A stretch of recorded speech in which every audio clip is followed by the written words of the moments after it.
Buenos días, tardes, noches, queridos hermanos, al momento que ustedes nos hagan favor de vernos y escucharnos. Estamos muy contentos de estar con ustedes en una emisión más de Tierra Buena. Y el día de hoy, pues tendremos la oportunidad del Padre Miguel Saloma. Padre Miguel, muy buenos días. ¿Cómo estás, Toñito? Muy bien, gracias a Dios, con Pues una buenos semana días a toda la gente. bastante bien.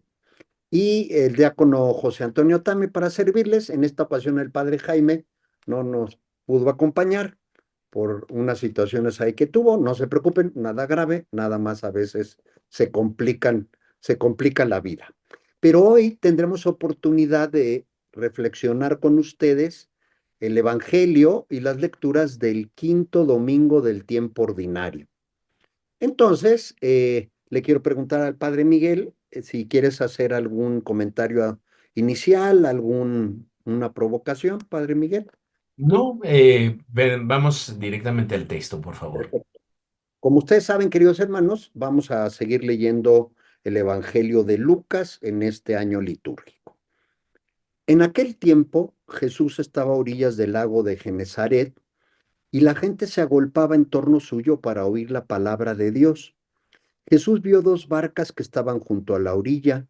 Los pescadores habían desembarcado y estaban lavando las redes. Subió Jesús a una de las barcas, la de Simón. Le pidió que la alejara un poco de tierra y sentado en la barca enseñaba a la multitud. Cuando acabó de hablar, dijo a Simón, lleva la barca mar adentro y echen sus redes para pescar. Simón replicó, Maestro, hemos trabajado toda la noche y no hemos pescado nada, pero confiado en tu palabra, echaré las redes. Así lo hizo y cogieron tal cantidad de pescados que las redes se rompían. Entonces hicieron señas a sus compañeros que estaban en la otra barca para que vinieran a ayudarlos. Vinieron ellos y llenaron tanto las dos barcas que casi se hundían. Al ver esto, Simón Pedro se arrojó a los pies de Jesús y le dijo, Apártate de mí, Señor, porque soy un pecador. Porque tanto él como sus compañeros estaban llenos de asombro al ver la pesca que habían conseguido. Lo mismo les pasaba a Santiago y a Juan, hijos de Zebedeo, que eran compañeros de Simón. Entonces Jesús le dijo a Simón, No temas, desde ahora serás pescador de hombres. Luego llevaron las barcas a tierra y dejándolo todo, lo siguieron. Muy bien, muy bien. Eh, este pasaje que conocemos como la pesca milagrosa tiene varias formas de escritura dependiendo de la intención del evangelista. En algunos pasajes se da al final, bueno, en algunos evangelistas este pasaje se da al final del evangelio, como lo es en Juan, y algunos, pues es el motivo para la llamada de los apóstoles, la primera llamada de los apóstoles. En este sentido, Lucas hace una referencia estricta a Simón Pedro. En Mateo y Marcos, la llamada es a cuatro discípulos al principio, pero en este Evangelio de Lucas se nos habla directamente de Simón Pedro. Porque Lucas quiere dejar claro que el primer llamado es a Simón Pedro, a Pedro. Y entonces tenemos un pasaje muy especial. En el Antiguo Testamento no hay referencias a pescas milagrosas. No hay referencias. Sin embargo, en Jeremías se nos dice que lanzará Dios a pescadores que vayan por todas partes a juntar, o reunir a los israelitas. Y esto nos da la posibilidad de entender que estos pescadores son la forma en la que Dios quiere actuar en el mundo. La pesca, ¿qué es la pesca?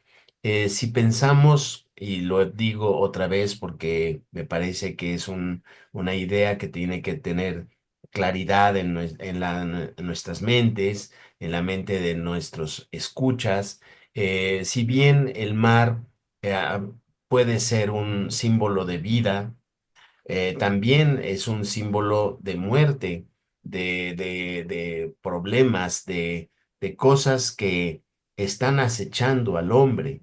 Pensemos que el pueblo de Israel era un pueblo de pastores, no, nada tenían que ver con el mar, no eran navegantes como los fenicios o los egipcios o otras culturas de alrededor. Y sin embargo, que tenían un miedo, un temor de las fuerzas del mar, de las fuerzas que vuelcan las barcas, una barca que sale al mar, a veces no regresa. Entonces, los israelitas tenían una mentalidad de catástrofe en el mar. Y entonces, ser pescadores de hombres puede significar, y ya lo he dicho muchas veces, sacar al hombre, a los hombres del peligro, sacar a los hombres del mal, sacar a los hombres de lo que acecha su vida, de lo que está a punto de perderlos, ¿no? De ahogarlos. Nosotros decimos, te ahogas en un vaso de agua. Pues sí, es lo mismo ahogarse en el dedal que en el vaso de agua, que en el mar.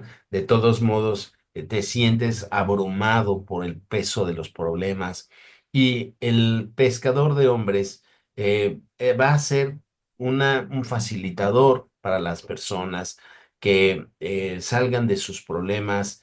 A veces nada más hay que escucharlos, a veces hay que darles un pequeño empuje, a veces hay que darles una pista, pero el estupor que Pedro siente, la sorpresa que Pedro siente con la pesca milagrosa, es una sorpresa que acompaña permanentemente a la iglesia, permanentemente a los que estamos, no solo los presbíteros, no solo los diáconos, no solo los obispos, sino que también a los cristianos que estamos trabajando en esta pesca, ¿no?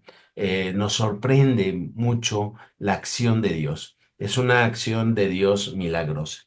De tal manera que Pedro pasa de la palabra jefe, el texto litúrgico dice maestro, pero en el texto original en griego podríamos traducirlo como jefe.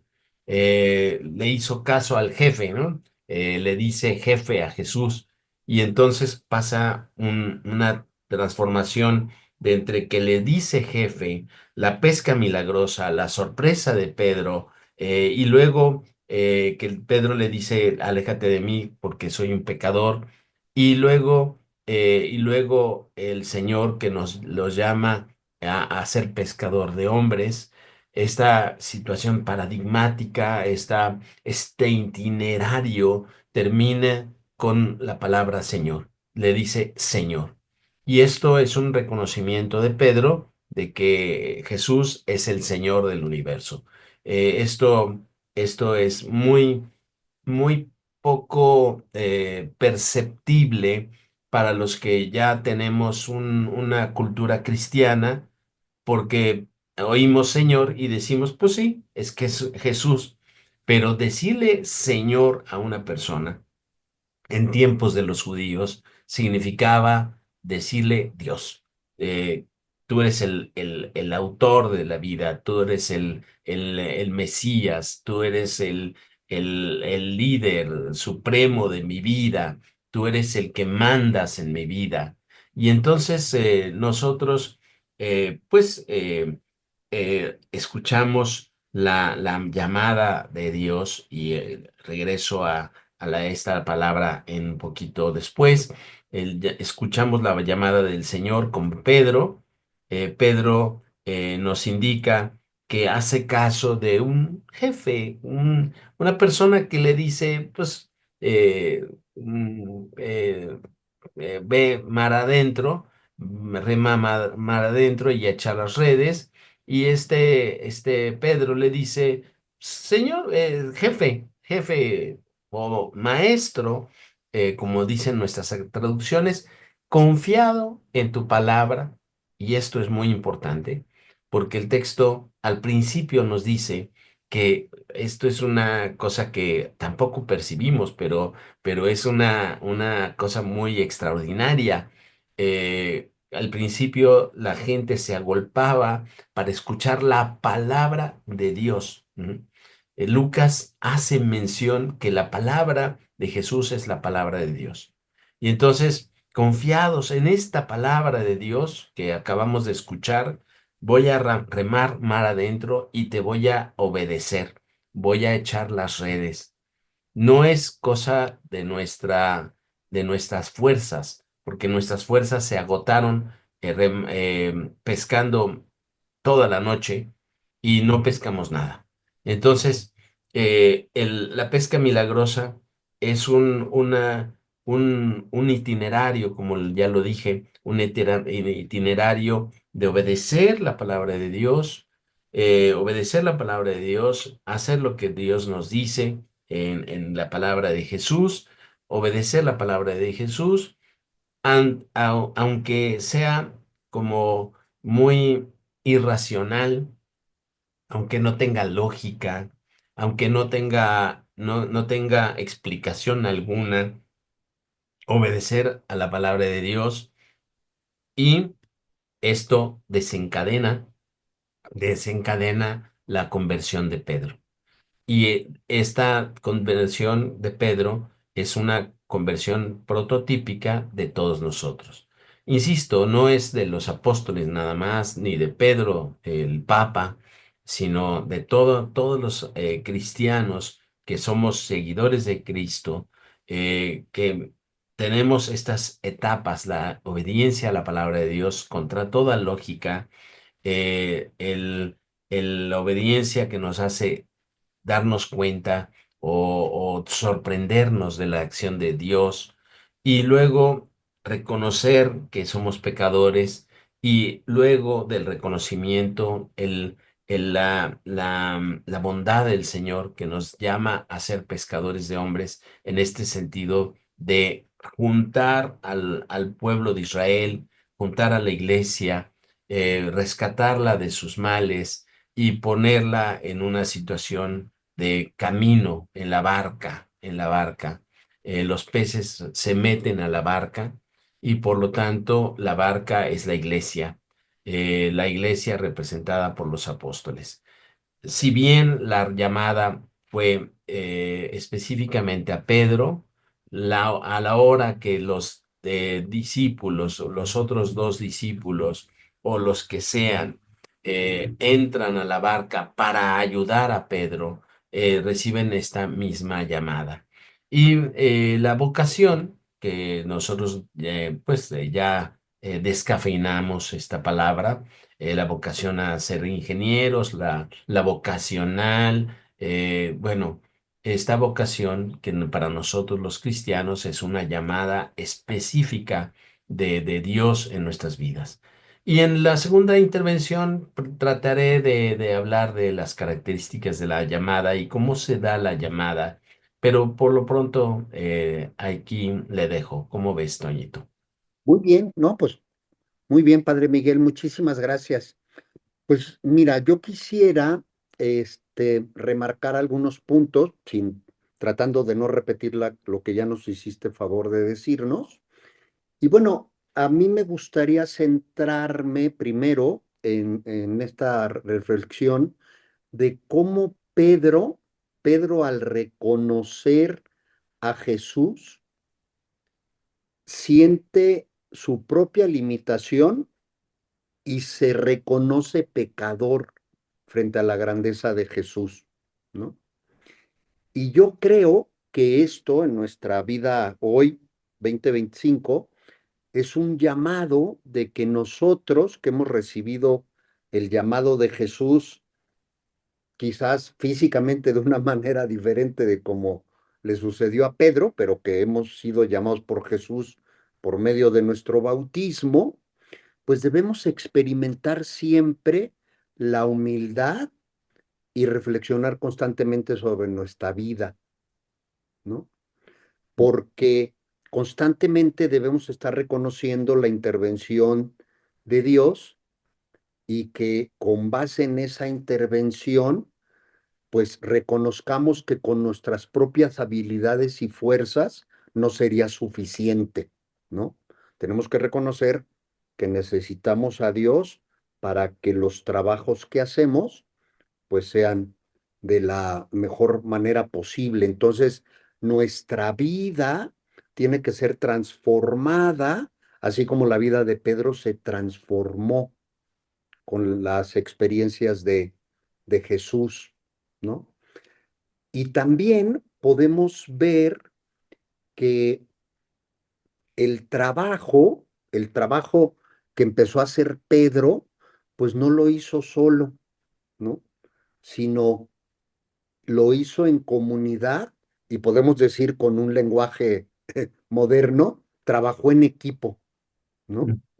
O sea, desde la pesca física llamó a los otros que vinieran, ¿no? No quiso él quedarse con todo, ¿no? Sino dijo, oigan, ya, no puedo, con esto es suficiente, y llamó a sus compañeros para que fueran a ayudarle, ¿no? Entonces tenemos que estar conscientes que nuestra misión en la iglesia no es una misión individual, sino que formamos parte de un cuerpo de creyentes, todos somos la iglesia, la misión se da entre esa comunidad y además tiene que ser algo de apoyo mutuo, ¿no? De apoyo mutuo. Recordemos que en las primeras generaciones de cristianos, y lo dice Lucas en los Hechos de los Apóstoles, cómo se admiraban los demás, de cómo los cristianos se ayudaban, se apoyaban, y todo lo tenían en común y cada quien tomaba de acuerdo a lo que necesitaba, ¿no? Ese es un ideal que deberíamos de caminar hacia él, ¿no? Entonces yo creo que eso es muy importante. Y quisiera terminar este primer comentario, Padre Miguel, es nuestra respuesta al llamado de Jesús tiene que ser semejante a la respuesta que hicieron Pedro, Santiago y Juan. Esto es inmediata, ¿no? No es como nos narra el pasaje del Evangelio, ¿no? Cuando Jesús le dice, pues ya que quieres ser perfecto a este joven, pues ve, vende todo, abandónalo y ven tras de mí, ¿no? Y ya hemos explicado, no es de que yo venda todo y, y siga a Jesús así sin alguna cosa que sea congruente, pero lo que sí quiere decir es que nosotros tenemos que responder a esa invitación que nos hace Jesús.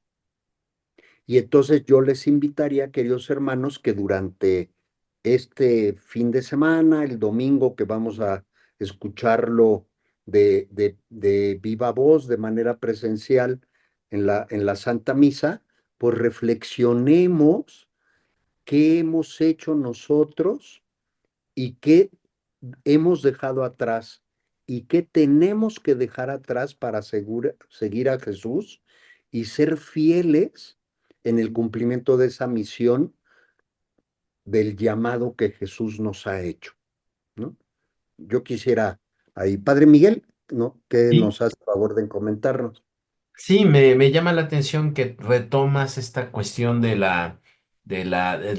reconocimiento de que Pedro es un pecador.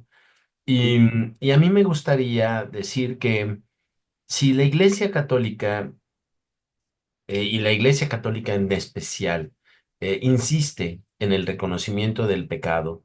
No es para quedarse allí, no es para quedarse como deprimido o triste por el pecado, no es para regocijarse o regodearse en el pecado, sino que es para que nosotros reconozcamos la llamada tan misericordiosa que nos hace Jesús. El pecado reconocido es un contraste con la dignidad de hijos de Dios que va a ponernos en el bautismo y va a llevarnos a una dignidad pues sobrenatural. Esto me parece que el reconocimiento del pecado así, así, así, solito, podría ser como muy débil o muy, eh, pues, causa mucha roncha, ¿no? Causa mucho rechazo. Y cuando la Iglesia Católica nada más está insistiendo en el pecado, nos quedamos como a la mitad en la camino, como a una cuarta parte del camino, un porcentaje ínfimo del camino, porque el camino es la dignidad humana, el camino es la forma en que Dios y Jesús nos eleva a una nueva condición. Y esta nueva condición está señalada por la vocación. La vocación no es nada más a la vida religiosa, a la vida sacerdotal, sino es una vocación, una llamada a la vida cristiana.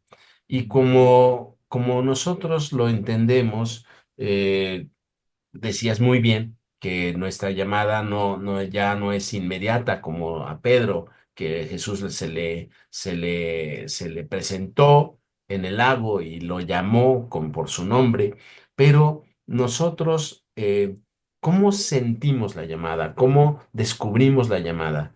La descubrimos cuando nuestro corazón, nuestra mente está insatisfecha de una realidad que vivimos, una insatisfacción de la sociedad, de las familias, de nuestro propio ser, una, exa- una idea de que todo puede cambiar, de que si nosotros nos ponemos en la acción, todo puede cambiar. Sin embargo, no vamos a cambiar el mundo, pero también hay que reconocer que nuestro mundo interior y nuestro mundo exterior, nuestras relaciones cambian con la llamada del Señor. Y es sorprendente.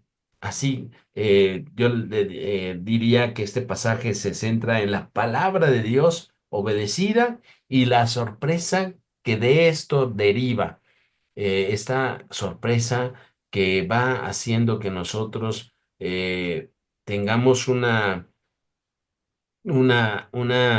acción en el mundo, que dejas de ser una acción mediocre y que comienza a ser una acción, pues, realizante, una acción de realización.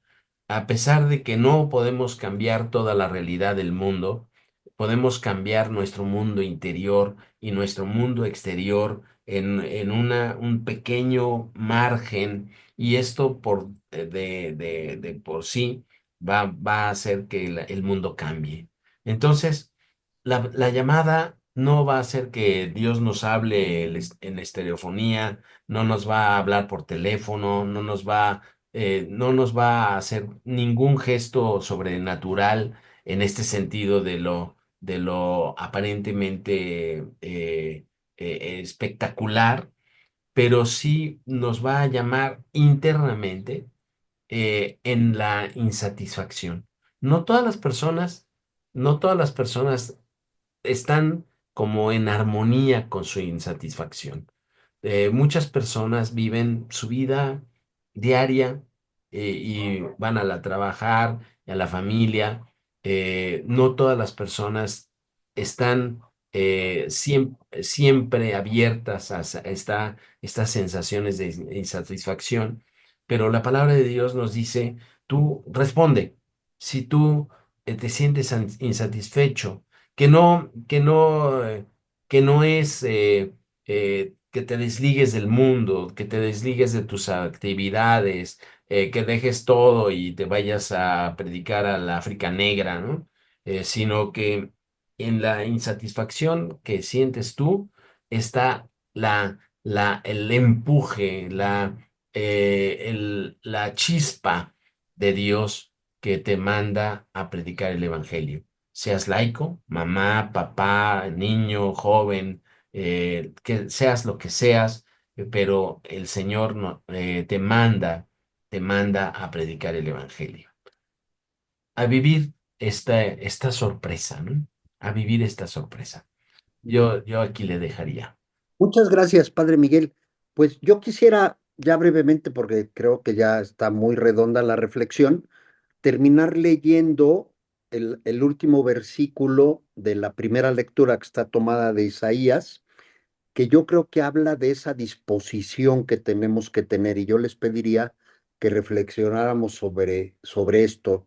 Estos dos versículos dicen: escuché entonces la voz del Señor que decía, ¿a quién enviaré? ¿Quién irá de parte mía? Yo le respondí, aquí estoy, Señor, envíame. Muy bien. Queridos hermanos, pues con esto terminamos nuestro comentario de esta emisión nueva de Tierra Buena. Esperamos les sea de su agrado y les encargamos, como es costumbre, si les gustó, donde está el pulgar hacia arriba, que lo opriman clic, y también que nos hagan favor de compartir este video con las personas que conocen, pues para que esta comunidad vaya creciendo poco a poco. Les agradecemos mucho, que tengan un buen fin de semana, Dios los bendiga y hasta pronto. Hasta pronto.